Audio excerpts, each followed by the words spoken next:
ایک اونٹ اور ایک گیدڑ میں گہری دوستی تھی۔ دونوں ہر وقت ساتھ ساتھ رہتے اور کھانے کا پروگرام بھی ساتھ ساتھ بناتے۔ ایک دن انہوں نے خربوزے کھانے کا پروگرام بنایا۔ خربوزوں کا کھیت دریا کی دوسری طرف تھا۔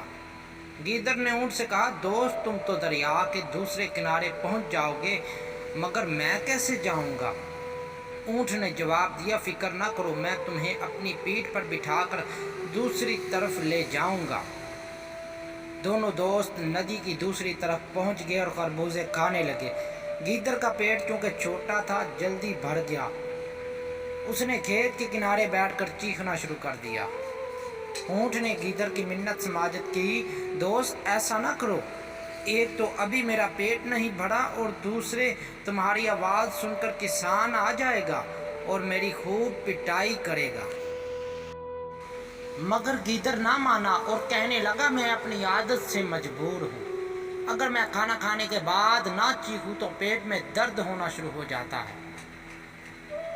گیدڑ شور مچاتا رہا اور اس کی آواز سن کر کسان اور اس کے بیٹے لاٹھیاں لے کر پہنچ گئے۔ گیدڑ تو جھاڑیوں میں چھپ گیا، مگر اونٹ کو انہوں نے بہت مارا۔ مار کھانے کے بعد جب اونٹ دریا کے کنارے پہنچا تو گیدڑ اس کا انتظار کر رہا تھا۔ گیدڑ پھر اونٹ کی پیٹھ پر سوار ہو گیا۔ جیسے ہی وہ دریا کے کنارے پہنچے، دریا کے درمیان پہنچ کر اونٹ نے پانی میں غوطہ لگانا شروع کر دیا۔ گیدڑ نے کہا، دوست یہ کیا کرتے ہو؟ میں ڈوب جاؤں گا، خدا کے لیے ایسا نہ کرو۔ اونٹ نے جواب دیا، کھانا کھانے کے بعد اگر میں نہ نہاؤں تو پیٹ میں شدید درد ہونے لگتا ہے۔ یہ کہہ کر اس نے غوطہ لگایا۔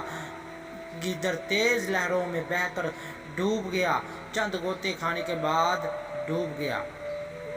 تو دوستو، کبھی کبھی سزا کے طور پر بدلہ بھی لے لینا چاہیے کہ آئندہ ایسا نہ ہو، لیکن بہتر یہی ہے کہ جو ہم سے برا سلوک کرے اس سے ہم اچھا سلوک کریں۔ اسی طرح اللہ دوسرے کے دلوں میں ہماری محبت ڈال دے گا۔